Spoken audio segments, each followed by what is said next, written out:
Welcome to video 2 for week 3 of Geography and History of the World e-learning. This video is going to talk about the Industrial Revolution and its effect on globalization. And so normally I would write this on the board, right? Like you would see me. I'd go and let me turn on my pointer again. I should have done that earlier. I'll learn maybe next time. And so I would write blah, blah, blah, blah. But in this instance, I have text boxes. And so our definition for Industrial Revolution is the transition to new manufacturing processes in Europe and the United States in the period from about 1760, where it starts in England, to sometime between 1820 and 1840 later around the world in the United States. And so the critical attributes, the things that we need to know are its essential parts. It's also known as industrialization.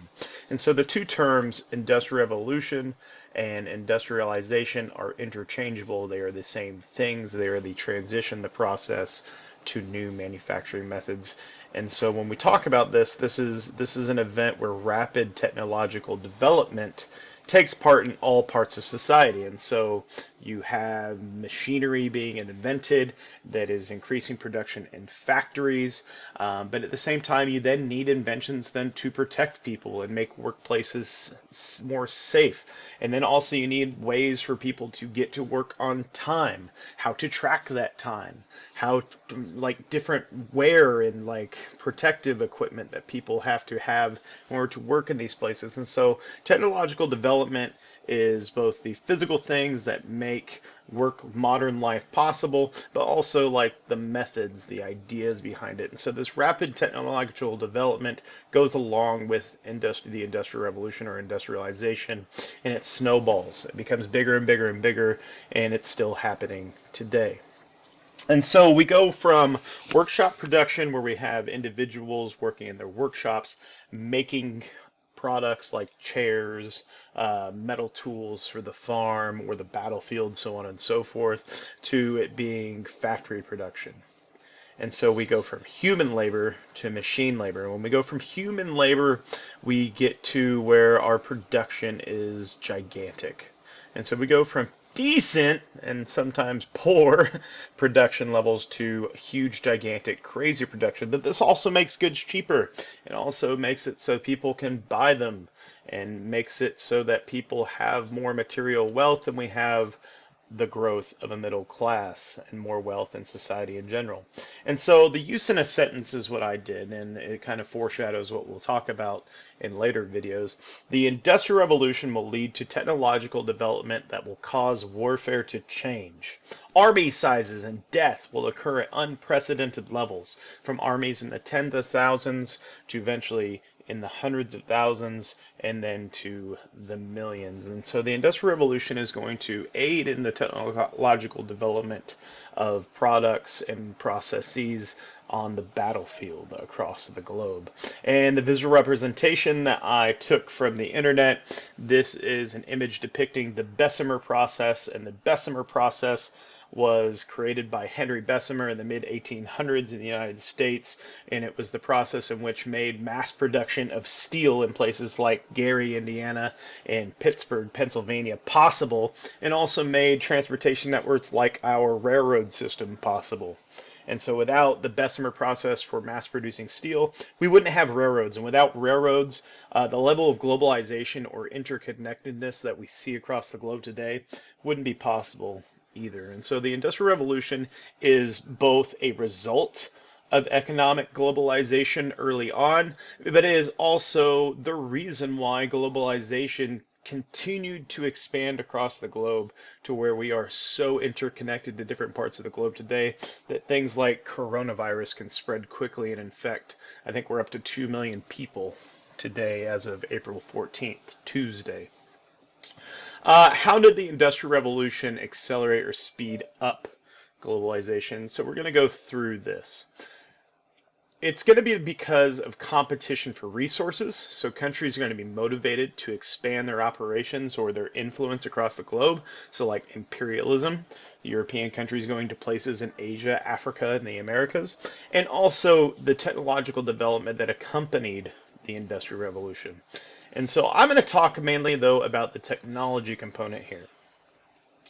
And my arrows got mixed up on this animation, so yeah, sorry.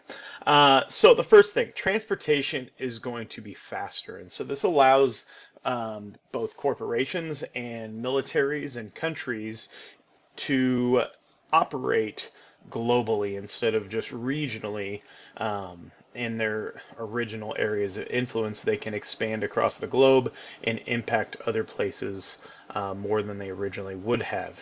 Communication, another technological advancement, the telegraph, the telephone, cellular technology in the 1970s. Communication is going to further allow corporations, countries, and militaries to operate globally. And then further, military tech. This goes back to this competition part.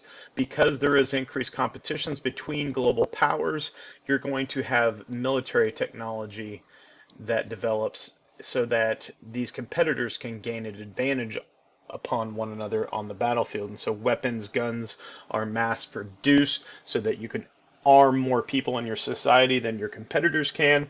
And then also items like then the machine gun. So if you're a smaller country with a smaller population, maybe you need better technology so that you can compete with your bigger, stronger, more numerous competitor. And so the machine gun is a great equalizer, and also something that, like, for example, in the mid-1800s when it was invented in the middle of industrialization, the machine gun is one of the reasons why Europeans were able to conquer Africa, because militarily Africans were much more able to withstand European encroachments into their territory than, say, Native Americans in the Americas. But the machine gun makes it possible for Europeans to conquer Africa in the mid to late 1800s. And the machine gun is a result of industrialization. And so industrialization increases and accelerates globalization because it provides technology that allows countries to enhance and expand their spheres of influence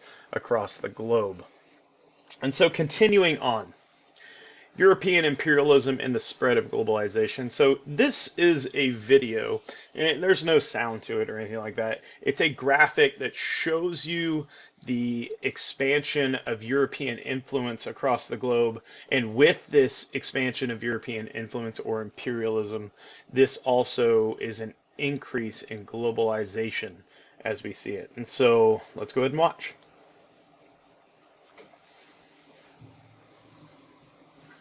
Ooh, there is sound. There's like battlefield music.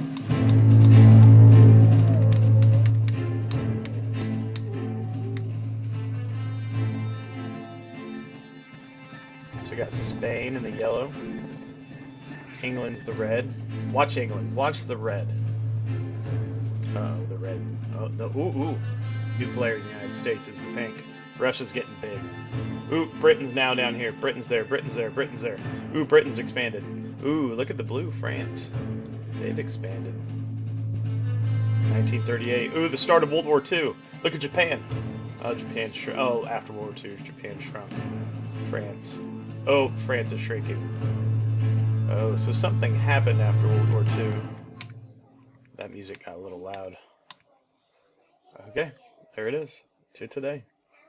So today, or 2008's map, and let's go back to that screenshot right there. Close that out. This is deceiving. The United States, European countries, China, we have a lot more influence globally than what the map shows. It's just not as formal, where we don't have our militaries. That's not true. In the United States, we have our military all over this mess, but our militaries aren't in charge of the governments, but are there at the convenience of other governments. And so that's a neat map I've been showing for years, obviously, about depicting the spread of globalization and European imperialism. All right, that's it for this part of the video. Please answer the questions.